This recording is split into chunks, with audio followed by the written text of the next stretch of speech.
This is Cerebral Cinema. Movies of the mind. Cerebral Cinema and the WON Radio Network present to you Superwoman. Yes, Superwoman, the dynamic crime fighter. Superwoman, the champion of justice. Superwoman, who in truth is mild-mannered Chicago news reporter Emily Nesbacher.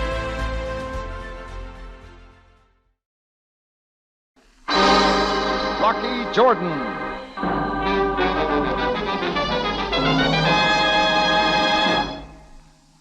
Most honored, Mr. Jordan. I am Hastings. Oh, how are you, Hastings? What brings you to the Tambourine? I come as servant of Dr. Wong Lee. Dr. Wong Lee, of course. How is he, Hastings? His years are very many. Dr. Wong Lee requests your presence at his humble dwelling at the hour of 8. Well, this evening? I'm afraid I'll have to send my regrets, Hastings. You see, I've made other plans. Mr. Jordan. Yeah? Dr. Wong Lee says that the invitation of a friend is not given lightly, nor yet lightly received. But some other time. I know he'll understand. Dr. Wong Lee says that the time grows short. What you are to see, you must see tonight. And what am I to see? You are to see it, Mr. Jordan, not hear about it from me. This begins to sound like more than an invitation. Dr. Wong Lee awaits you then, at the hour of 8.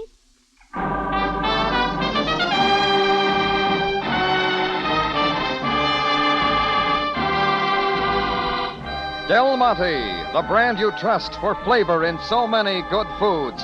Yes, Del Monte, the best-liked brand of canned fruits and vegetables in the whole wide world, takes you now to the Café Tambourine in Cairo, gateway to the ancient East, where modern adventure and intrigue unfold against a backdrop of antiquity. Tonight's Rocky Jordan story, The Secret of Wong Lee.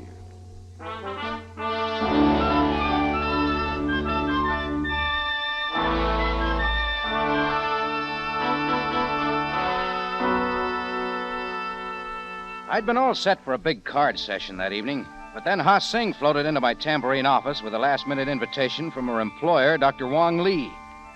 She gave it just the touch of mystery that said I couldn't refuse.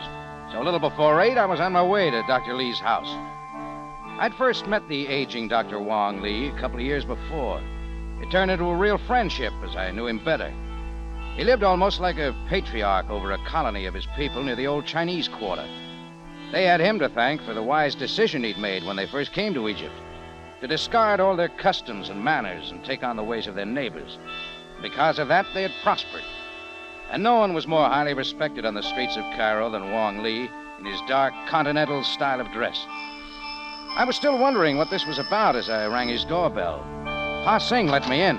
As I stepped onto the deep carpet of the outer room, I wondered even more.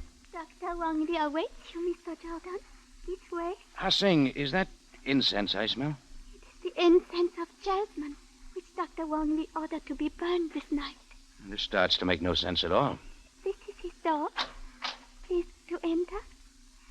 Mr. Jordan comes, Dr. Lee. You bring honor to my house, Mr. Jordan.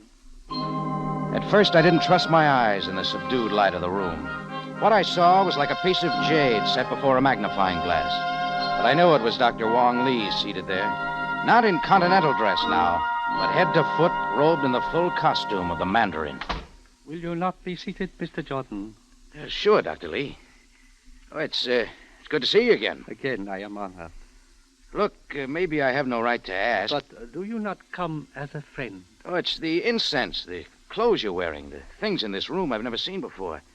Thought you passed all that up. One must never be fooled by the outward veneer that my people have assumed of necessity, Mr. Jordan. It was never possible for us to leave behind entirely our philosophy and our traditions. We are still Chinese. Oh, of course, and you're entitled to your way. It is my hope that you will understand, then, my point of view, and in so doing, what you must see here tonight. Ha Sing said something about that. Above all else, Mr. Jordan, you are perfectly free to tell anyone what you have seen here. Such is my wish. Dr. Lee, I'm afraid I don't follow this at all. In but a little while. Then let's put it this way. Why me? Why was it me you sent for? Because, Mr. Jordan, I have long known that you live by a strong code. One all your own, but one in which I can place my trust. That's something I didn't know. One sees so much more from without than from within. It is always so. Dr. Lee, were you waiting for somebody? Ah, Mr. Jordan, now it is you who see into my mind. It is, as you say. Dr. Lee, it is Mr. John Skip McGrath. the introductions, Harsing. I can find you Dr. Lee. He is expected, Hussing. He may enter. Yeah, you can lay to that. Now, look here, Wong Lee. There is another guest, Mr. McGrath. May I present Mr. Jordan? Hi, McGrath. Jordan? I don't know that I've ever heard of you. Now, just what is this all about? It happens you know as much as I do. Well, I ain't so sure. There's something funny going on here, and I say we clear it up right now. If you will be seated then, Mr. McGrath. I'll take it standing on my own 2 feet. Come, Hussing, pour now the tea for my guest. I don't want none of your blasted tea. You then, Mr. Jordan? Yeah, thanks. Get on with it, will you, Wong Lee? You see, Mr. Jordan, our good friend learns not the lesson of Oriental patience. Yeah. And it happens I care a lot less. Very well. We wait no longer. Hussing, bring to me the ivory chest. Set it here on the table before me. And now you will leave us. Go from the house. From the house, Dr. Lee, And quickly, Hussing. I need you no more. as you command. By the shades of the horn spoon, I've had enough of this scuttlebutt. Now, what's in that box? Everything, Mr. McGrath, and nothing. Yeah? Well, open it if that's what you're leading up to. Now, let's see it. As you wish, Mr. McGrath. And now, you see? Dr. Lee, don't. Hey, Jordan, it's a gun. Grab him. Give me the gun, Dr. Lee. Give it to me. No. It is best that I keep it here. Are you crazy? Do you realize what you've done? Even as you have witnessed, Mr. Jordan. Why, then? Why? I only repeat. You are free to tell whomever you like of what you have seen this night in my house. Dr. Wong Lee carefully laid the gun back into the ivory case and closed it. I stood there, not knowing what to do or say. Finally, I got out. Well, the police had to know. That's what Dr. Lee wanted. So I started for headquarters. But then something made me hesitate. Maybe it was the feeling that none of this was real, or maybe the way I'd always felt toward Dr. Lee. Anyhow, before long, I was seated at a back table in the Tambourine, trying to get it settled in my mind. Hey, Chris. Yeah, Rocky? Get you something? No. Tell me something. Anything I can. What's eating you, Rock? Supposing you just seen somebody, a man respected by everyone, a friend you'd known to be good in every way. Supposing you just seen him commit a murder. Hey, maybe I had better get you something. Tell me, Chris. Well, gee, I don't know. Try and forget it, I guess. I guess you'd get the cops and break clean. But me, I don't know if I'd have the nerve.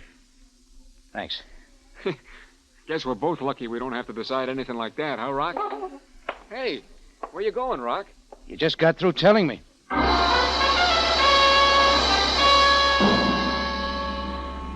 10 minutes later, I walked into police headquarters asking for Captain Sam Sabaya. He was still at his desk, and there was somebody else. A man with neat gray hair and a pink face who kept wearing a path across the floor. Sam glanced at the clock on the wall and then back at me. Sam, there's something I got to tell you. Yes, I've been expecting you, Jordan. Jordan?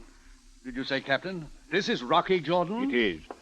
Jordan, you must meet Mr. Elworth Gerard, the attorney for Dr. Wong Lee. Mr. Jordan, please, I must ask Go you... on, Sam. Let's hear the rest. Dr. Wong Lee has just turned himself in for the murder of John McGrath. He says that you alone were there to see. But it's incredible. I cannot believe that a man of his stature... Mr. Jordan, we'd better discuss this alone. What I got to say is for Sam, nobody else. But think, man, you were his friend. Was I? Mr. Gerard, will you kindly wait outside? Very well, Captain Sabaya. Jordan, it is now past 10:30. John McGrath was killed more than 2 hours ago, yet you wait until now. I'm here, Sam. Isn't that enough? Were you at Dr. Lee's house tonight? I was. And what did you see? I saw him fire 3 shots into John McGrath, killing him. I was his witness. He wanted me to tell what I saw. But he didn't say why. Nor will he say more to us. I'm convinced that he firmly intends to keep it that way. The hearing is set for tomorrow morning. I will expect you to appear at the court at 10. Is that all there is to it? This is an open and shut case, Jordan. There has to be something behind it. Who was this McGrath? The seaman's card was found in his pocket. Beyond that, the important fact is that he's now dead. Why, Sam? Why would a man like Dr. Lee do such a thing? Jordan, are you trying to condone a deliberate, premeditated murder? I'm just trying to see more than that. Oh, naturally. I am fully aware that you will not let this rest. However, I have no authority over your movement until 10 tomorrow morning. Be there, Jordan, and make no mistake about it.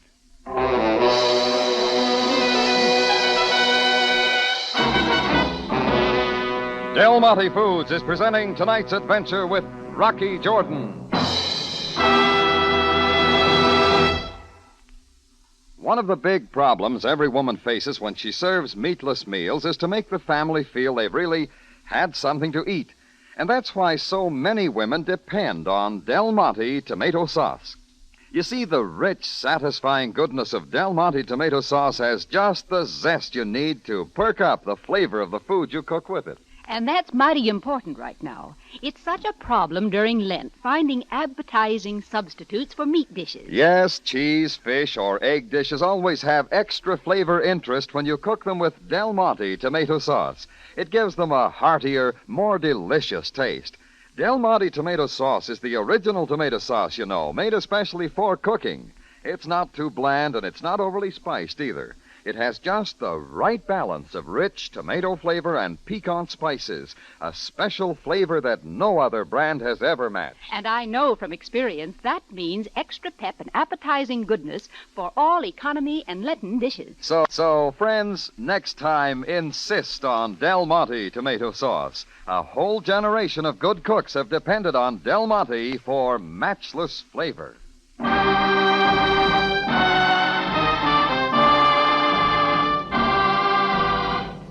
Now we take you back to Cairo and tonight's Rocky Jordan story, The Secret of Wong Lee.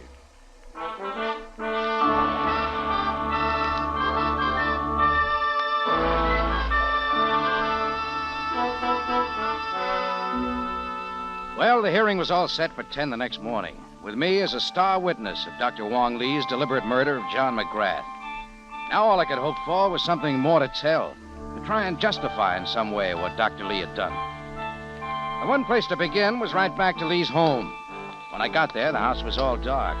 I was about to try the front door when I saw the knob slowly turn. I ducked back into the shadows. Coming softly out was the girl servant, Ha Sing, her arms loaded with books and papers. I held it till she was well down the street and then followed. She turned away from the Chinese colony and before long into the busy traffic along the Sharia Solomon Pasha. Just as she hailed a cab, I decided it was time to stop. Ha Sing! Wait, Ha Sing! Mr. Jordan, you must not follow. I've got to talk to you. No, please. It's about Dr. Lee. We can do nothing for him now, nothing. But we've got to. You must have had some idea of what he planned to do. I cannot answer. It is his wish. You seem in a big hurry to get all that stuff away from his house. Why, does it hold the answer? Please permit me to go, Mr. Jordan. Who was McGrath? Why would Ha Lee kill him and say nothing? Tell me, Ha Sing. No, I must go, Mr. Jordan. Let me go. As Ha Sing twisted away from me, one of the books slipped from her arms. In the time it took me to pick it up, she jumped into the waiting taxi and it pulled away fast.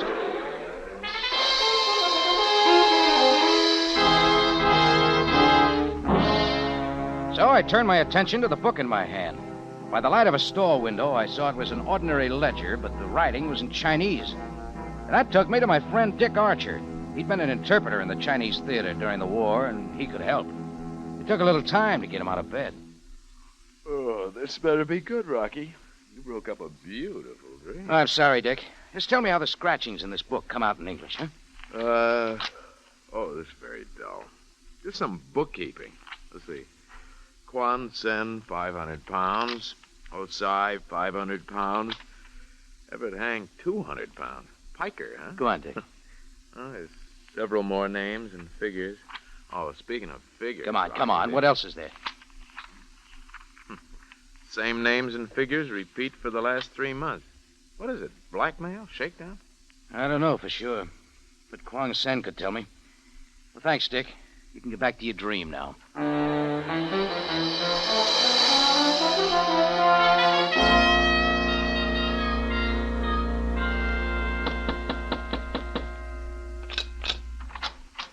My humble house sleeps at this hour. Are you Kwang Sen? I am Quan Sen, he who sells herbs and spices in the bazaar.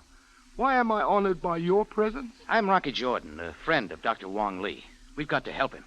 If there were only a way now... Don't tell me you won't even try. None can help him now. Not even his own son. He has a son? In Alexandria, with the Army intelligence. But he, too, will understand. Wong Sen, you've been paying Dr. Lee 500 pounds each month for the past 3 months. Is that right? There is only one way that you could know of this. And so you do not come to help. I'm doing this for Dr. Lee. No, Mr. Jordan. For 15 years, my people live in honor in Cairo. It is Dr. Lee's wish that we remain so. He wants it even to the point of killing? It was his choice. And why McGrath? Who was he? My lips closed, even as the door... Wong Sen, listen to me.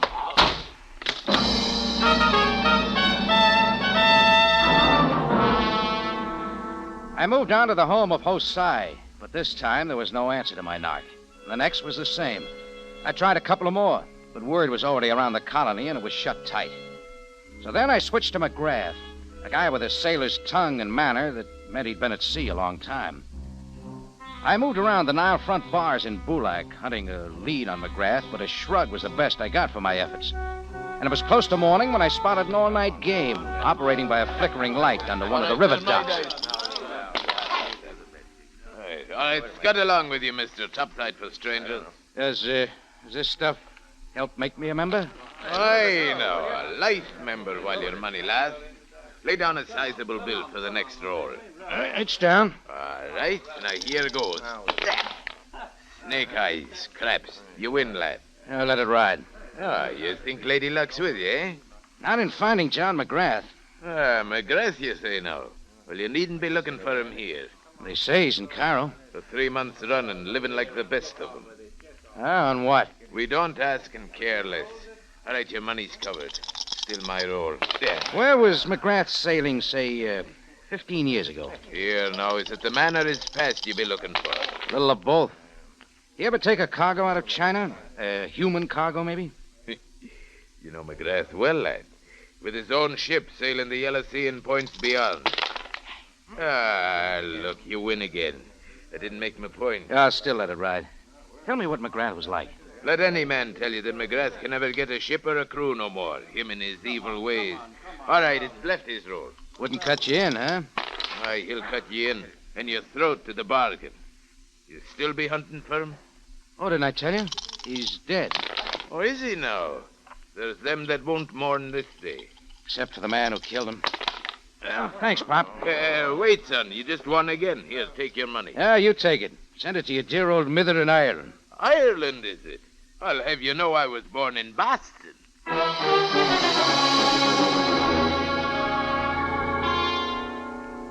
It took just that long to find my answer, the last kind I wanted. So I went back to the Tambourine and stayed there. All I could do now was be at the hearing and tell them enough to convict the venerable Dr. Lee of murder. But nothing more, even when I was sure I had the answer. And shortly before 10 that morning, I started for the hearing in the court on Sharia Gizan. I parked a couple of blocks from there on a side street, and that was my mistake. I just made the sidewalk. Half a dozen healthy Orientals were all around me, and it all went according to plan. I put up all the fight I had till a damp cloth went over my face, and the fumes poured in like a hot ocean wave, and I sunk under where there was nothing.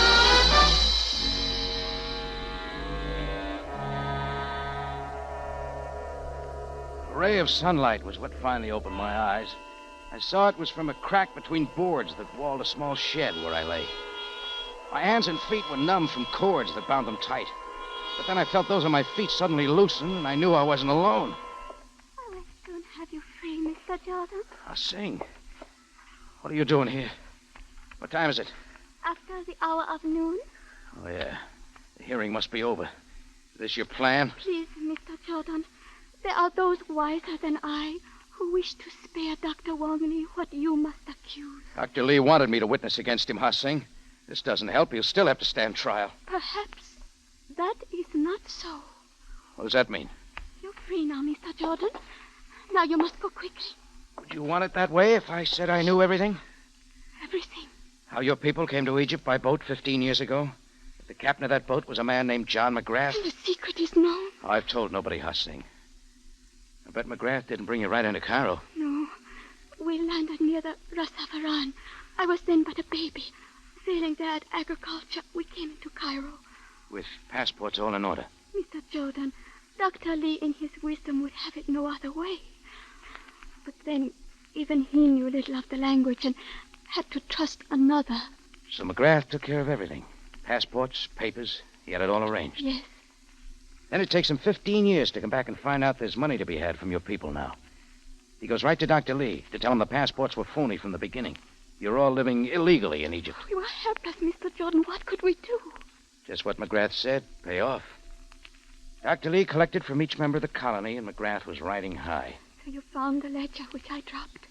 Where were you taking it, Hussing? To the attorney of Dr. Lee. It was his desire also to protect us as best he could now. Sure.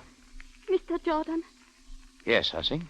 Dr. Lee chose to kill that evil man in order to save our people.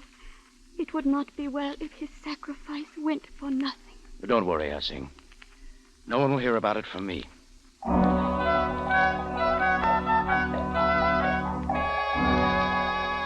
I left Ha Sing, walked over to the Sharia Solomon Pasha, and caught a taxi to headquarters. There was still nothing more I wanted to tell.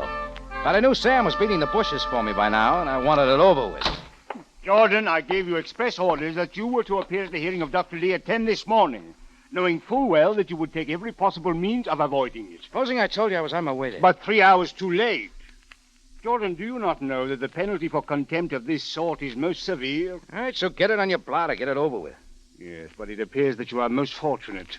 How so? Dr. Lee is a man of many years. The shock of this thing seems to have brought a great change over him. It was thought best to postpone the hearing until tomorrow. I'll be there. Jordan, it is obvious that the past few hours have held great activity for you. I've been around. Your intent, I am sure, was to learn something which might in some manner extenuate Dr. Lee's crime. And what now can you tell? The Dr. Wong Lee shot and killed John McGrath. Nothing more, Jordan? Nothing more. Exactly how is Dr. Lee, Sam? It is hard to say. His son is on leave from his Army intelligence post in Alexandria to be by his side. What'd you say? I said that Dr. Lee's son is on leave from his Army intelligence post. That's all I wanted to know. Kwang Sen told me the same thing. Straighten your fez, Sam. Jordan, what are you talking about? I'm through talking, Sam. Come on, I'll show you. In just a moment, Rocky Jordan returns to conclude tonight's story.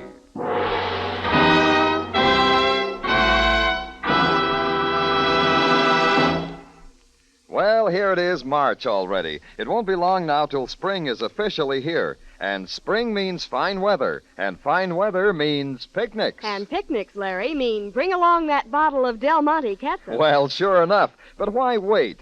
Del Monte catsup can make eating lots more fun anytime. That rich, lively-tasting flavor can sure give plain foods a great big boost. That's right, Larry. I've never seen a catsup that pleases the men folks more. It's that zippy, zesty flavor that does the trick. Yes, you have to hand it to Del Monte for showing folks just how taste-tempting catsup can be. You see, Del Monte is the only catsup made with pineapple vinegar. And pineapple vinegar really coaxes out all the best flavor from red, vine-ripened tomatoes. Blends perfectly with those fragrant spices Del Monte uses. Gives you a catsup that's nothing less than outstanding. Yet, it actually costs less than many other quality brands. Give yourself a flavor treat, friends. Buy Del Monte catsup next time. Back now to Rocky Jordan for the conclusion of tonight's story.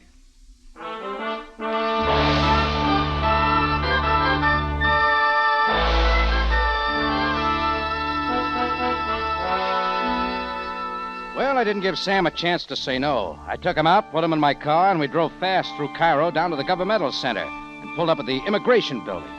Sam was still sputtering as we went up inside and up to the main desk. But, Jordan, I still do not Save it, Sam. May I help you, sir? Look, this man here with me is a captain of the police. Jordan, he can see that. I want some action and fast. What is it you want, sir? Get me all the passport records of that Chinese colony over in the Sharian affair and make it quick. At once, sir. Jordan, you will explain why you've created this ridiculous scene. You'll find out. Just look at the records. Look at them good. Indeed. How can passport records help Dr. Lee? Why do you think Dr. Lee killed McGrath? Only to stop a phony passport shakedown. Regardless of this, Jordan, I cannot understand your actions. Even this cannot save him. Maybe not, but it'll save plenty of others. Look at the records, Sam. Then find out who's been here lately to get some facts for himself. Jordan, where are you going? You'll find me, Sam, in the office of Dr. Lee's attorney, Ellsworth Gerard.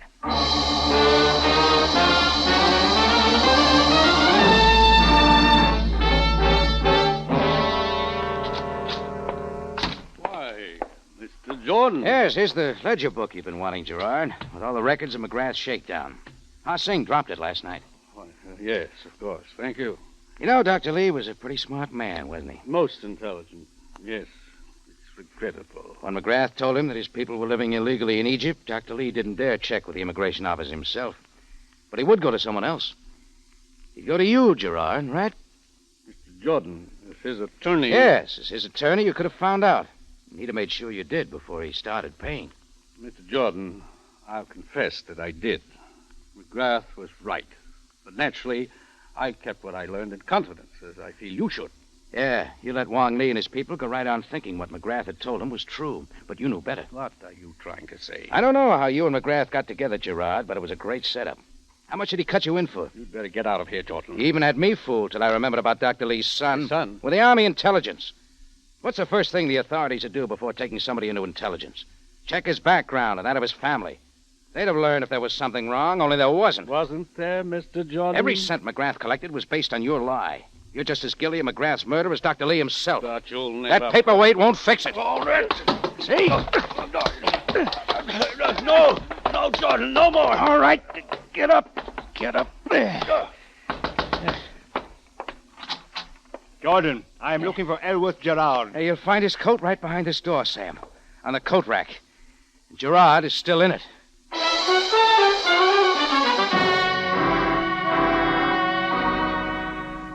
Sam was real busy for a while with Gerard. My part of the job was done, but I made it a threesome with him back to headquarters. I sat for a while in Sam's office till he could join me. When he finally came in, there was a look on his face like the Sphinx. Jordan, you have many strange ways of learning what you would know. But I must give you full credit. What's new from the immigration office, Sam? The legal status of Dr. Lee and his people in Cairo is and always has been in good order, as you perhaps knew. Finally. Ellsworth Gerard knew it, too. Having handled Dr. Lee's affairs for many years, he could not help but have known. But the people of the colony are now free from their fears. That isn't going to help Dr. Lee. Jordan, no man will ever have to judge his guilt. Sam. It is in the hands of Allah, or whoever guided his destiny. He died quietly in his sleep but a few moments ago. Being a doctor himself, he knew that when he made his sacrifice for his people, he had but a few hours to live. That was the true secret of Dr. Wong Lee.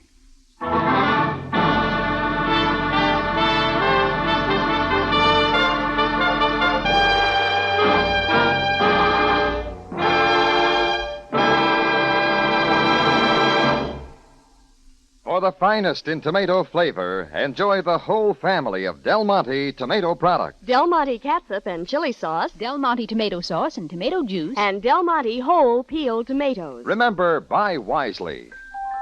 Buy for flavor. Buy Del Monte. Del Monte, the brand you trust for flavor in so many good foods.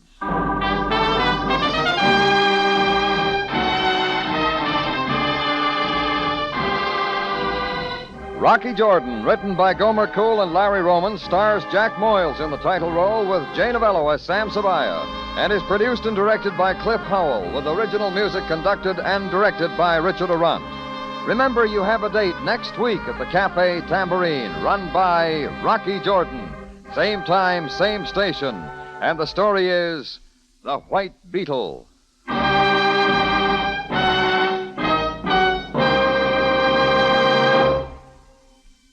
Want to brighten your meal with sunny, tropical flavor? Then you want Del Monte pineapple. For salads, dessert, or a refreshing drink, choose from 5 styles: sliced, crushed, chunks, tidbits, or juice. You'll really enjoy the luscious flavor of Del Monte pineapple.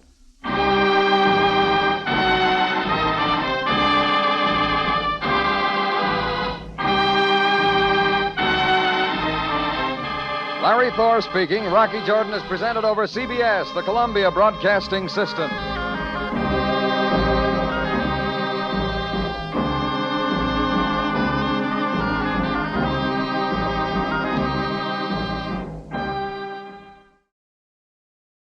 Cerebral Cinema hopes you have enjoyed this movie of the mind.